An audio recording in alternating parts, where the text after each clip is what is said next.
open with the national anthem. Tafadhali.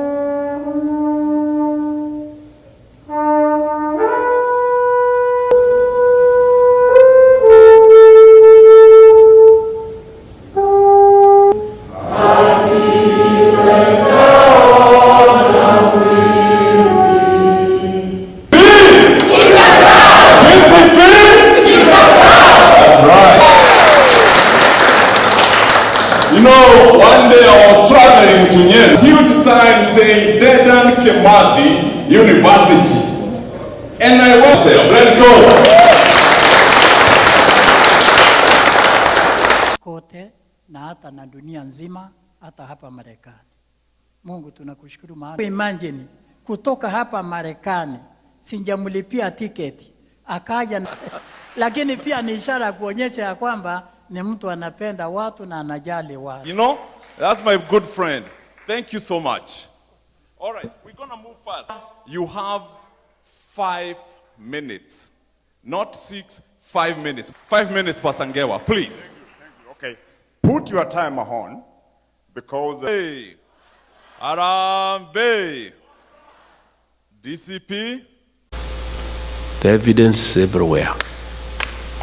And you must be held to account. In fact, the other day when I was here, I was with some senior American leaders last Sunday. And we were watching live a meeting taking place in Muranga, where policemen were beating leaders and they were protecting armed goons. And these American leaders could not believe that it is possible for policemen to attack civilians. They could not believe it. They could not believe that policemen can escort gangs to beat civilian population. William Ruto, that evidence is here in America. And there is no way you can run away from it. And those things will come to light. On that matter, let me appeal to all of you. In your respective states, tell them about Kenya, tell them to support this bill when it comes to the floor of the House. Give them details of what is happening in Kenya so that they are well informed, so that they can support the bill, so that a review is done. And our request to the American government and the American people, please don't punish Kenya because of the atrocities of William Ruto. Don't withhold military aid to Kenya. Don't withhold sharing of intelligence with Kenya. Don't withdraw all those facilities that come with that privilege of being recognized as an ally of the NATO states. All we are asking the American government to do, once you confirm all these concerns, help us. Don't have sanctions against the people of Kenya or our country. Please, just do the right thing. Impose sanctions on William Ruto as a person, never to come to America.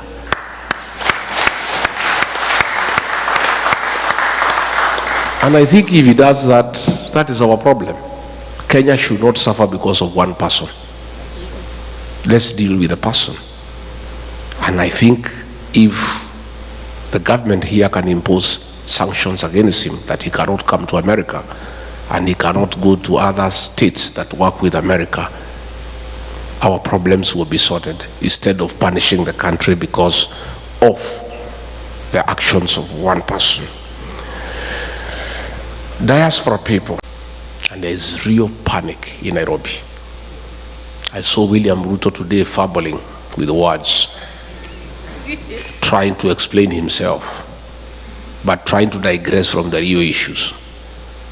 He was saying that the Americans have a problem with him because he is having a relationship with China. And he is having a relationship with China because it's good for the country. But he's running away from the real issues. And because he follows me wherever I am, it is good for me to tell him why the Americans have a problem. Not just the Americans, the people of Kenya.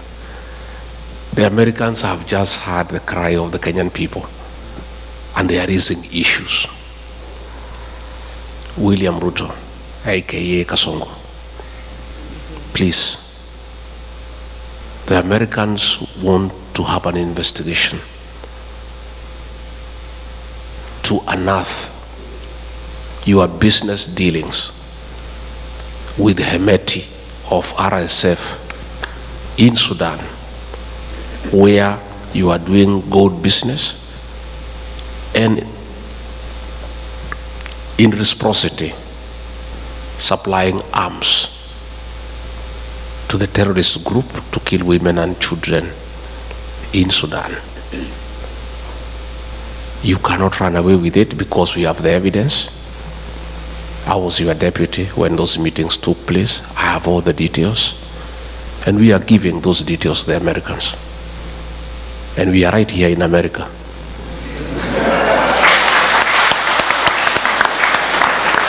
And much as you think we are stupid, don't just think we are just here, just moving around.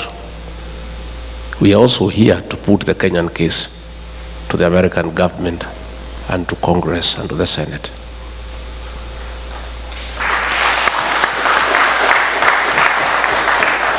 William Ruto, you need to know, the Americans want to know why you are working with Al-Shabaab.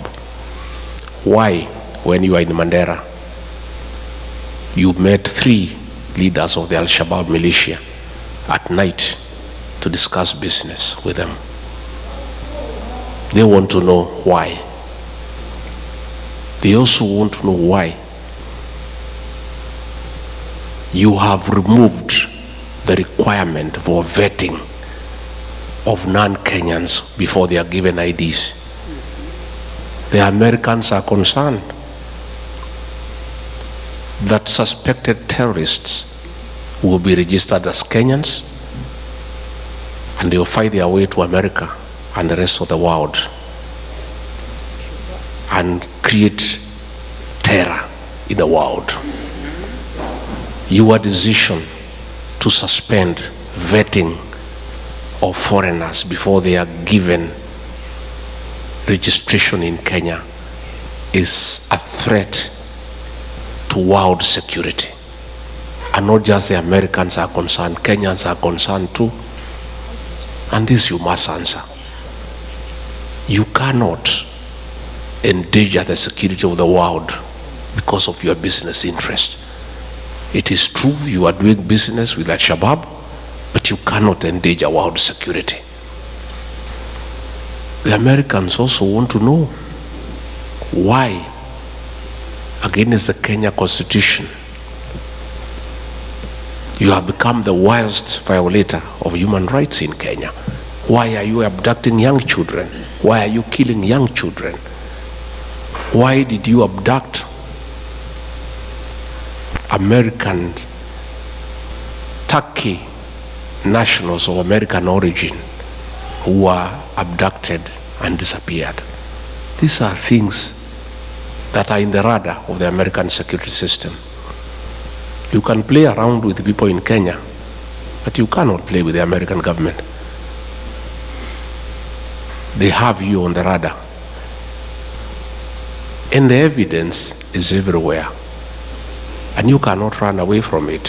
So please, don't hide behind China. The issues you need to confront are well known to you.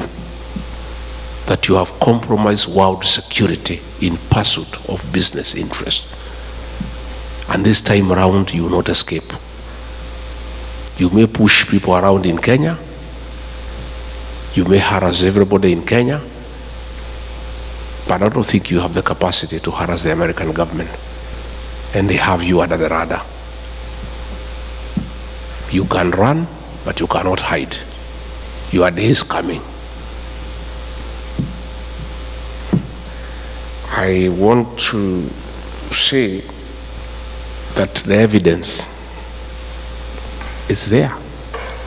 The shoot to kill orders by Kipchumba Murkomen, he cannot deny. Your own order of shooting people in the leg, you cannot deny.